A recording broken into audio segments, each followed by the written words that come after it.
观之道，为师者。大家好，我是你们的挚友小关，很高兴再次与大家见面。不知不觉又到了清明时节，2020年已过去1/4，这段时间气候冷暖多变，有些地区阴雨连绵，正切合清明时节雨纷纷的时句。清明是天地阴阳变化的旺盛时期。若说立春时的阳气是婴儿期，那清明时期的阳气就像青年，身壮力健，活力四射，充满了勃勃生机。但是若不注意养护阳气，精神小伙也会变成病小伙。3月节物至此时，皆以节气而清明爱。趁着清明上升的清气，我们应当围绕着清字做好保健养生。那么应该清什么？怎么清呢？今天小关就教大家，在这清明时节，我们应该如何养生。在开始今天的节目之前，还请大家能点点订阅和小铃铛，您的支持对小关非常重要，谢谢大家。天清地明之意。清明乃天清地明之意，流转于这一时期天地之间的阳气，也是清新的阳气。此时天气渐暖，雨量增多，三候就是体现了大自然的盎然春意。小关接着给大家说一下这个三候。一候，桐始华。桐是指白桐花，意为清明来到，白桐花放，清芬宜人。春来万物复苏，到清明时节阳气更盛，各种各样的花竞相开放。二候，田鼠化为安。安是指鹌鹑类的小鸟，这句话说的是喜阴的田鼠因烈阳之气渐盛而躲回洞穴，喜爱阳气的鸟儿开始出来活动了，意指阴气潜藏而阳气渐盛。可见春日里的草长莺飞之景象是顺应了大自然的变化。三候，红始见。红就是天上的彩虹，说明清明时节多雨，故而彩虹更容易出现。清明的含义是气候温和，草木萌动，所有的动植物迸发出了积极向上的活力，处处给人以清新明朗、欣欣向荣的感觉。二，清明怎么清？清明节在历史的发展过程中还融合了另外一个比较早出现的节日上巳节。在古代的上巳节，人们会举行浮除盼欲的活动，活动中人们结伴去水边沐浴，除去身上的邪气，再去祭祀宴饮，曲水流觞，在水边玩乐。上巳节的浮除盼欲是为了去除身上的一些污垢，包括有形的和无形的污垢。因此清明二字不仅仅说的是外环境的清明，而且还指身心的清净明朗。趁着清明上升清气，我们应当围绕着清字做好保健养生。具体可分为：第一，清火护阳。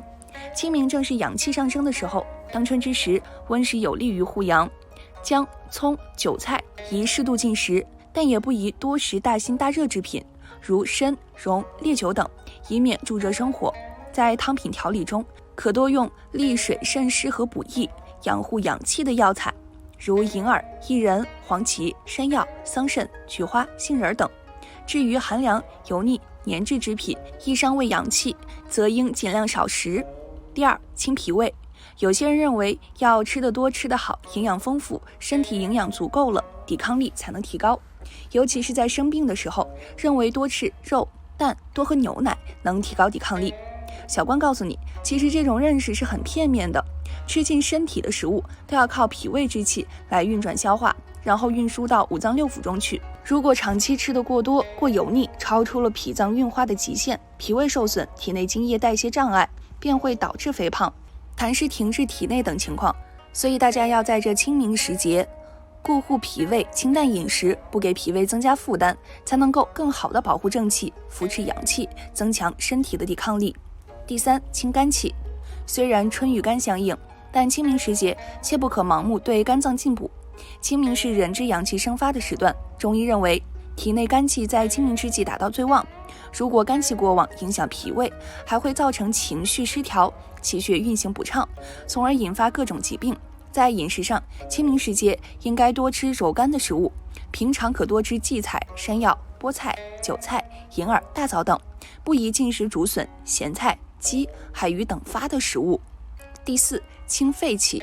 在《灵枢·九蒸论》所言，肺者，五脏六腑之盖也。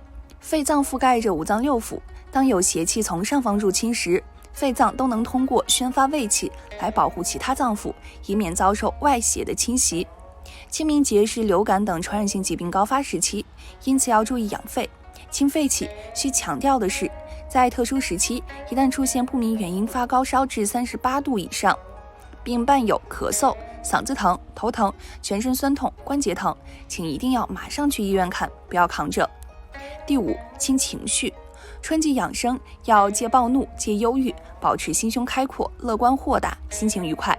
在春光明媚、风和日丽的时候，应该多踏青赏柳、登高赏花，来陶冶性情，使我们的精神神志与大自然的勃勃生机相适应。小关告诉你，在清明时节睡懒觉不利于阳气生发，春季应早睡早起，趁着清明时节多到室外走走，避开人群，呼吸新鲜空气，面对松树、柏树做深呼吸。3，清明防过敏。清明时节已经有好多的花开了，而且还有柳絮什么的，这时就会有一群人引发过敏症状。在现代医学以为，人体的过敏症状是由免疫系统防御过当而引起的。当皮肤受到螨虫、柳絮、花粉、毛发、皮屑等过敏源的反复刺激，就会容易诱发荨麻疹、湿疹、皮炎等过敏性疾病。而从中医的角度看，这种过敏症状是助养为虚，多因人体的肺、脾、肾3脏功能衰弱失调造成的。在我们的古书《黄帝内经》里有记载，虚邪搏于皮肤之间，其气外发，腠理开，毫毛摇，气往来行，则为养。人体抵抗力正常，皮肤防御屏障功能完善的话，外邪一般很难入侵。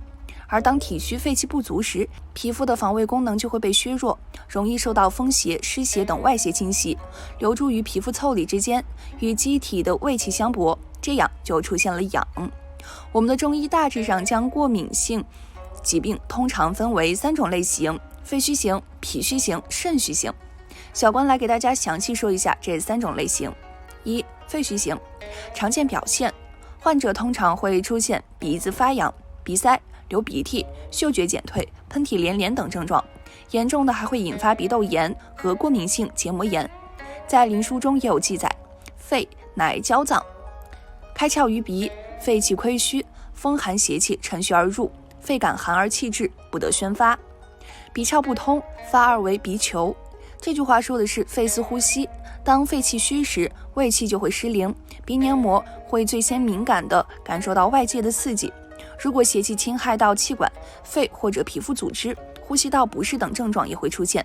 对此，小关教你一个对应之策：一道药方，黄芪20克，陈皮19克，防风10克，紫菀12克，半夏10克，白术20克，生姜9克。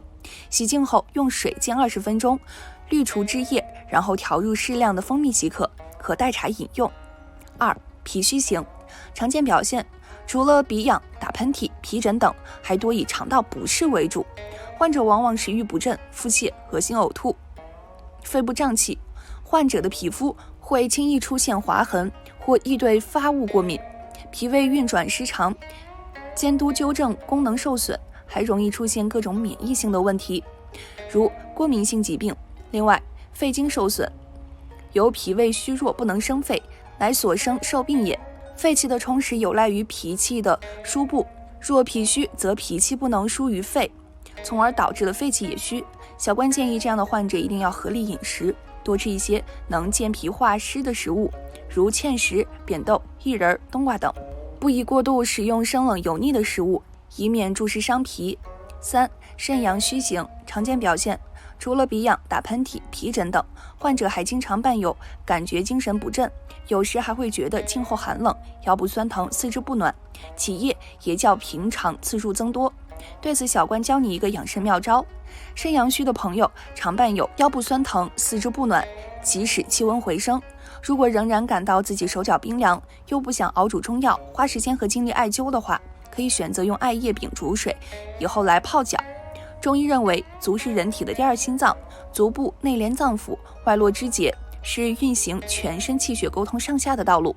因此，要想身体好，养生先泡脚。用天地间的至阳之物，也就是艾草做成的艾草饼，泡脚来给身体从足底把阳气升起来。而且除了泡脚，艾草饼还可以用来泡澡。对比起普通的沐浴露，艾草饼有疏通经络、驱逐寒湿的作用。用艾草饼泡一个澡，从头到脚都舒爽了。体质虚寒的女性可以每天或隔天泡脚，坚持使用可调理气血，改善小腹冷痛、手脚冰凉、气色差的情况。从驱赶寒湿到抵御湿热，艾草饼会是春夏时节保养身体的好帮手。俗话说，养树须护根，养人须护脚。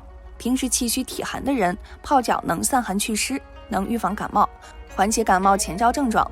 家有老人泡脚能活络气血，灵活手脚；家有儿女可助其生发阳气，预防湿疹等皮肤问题。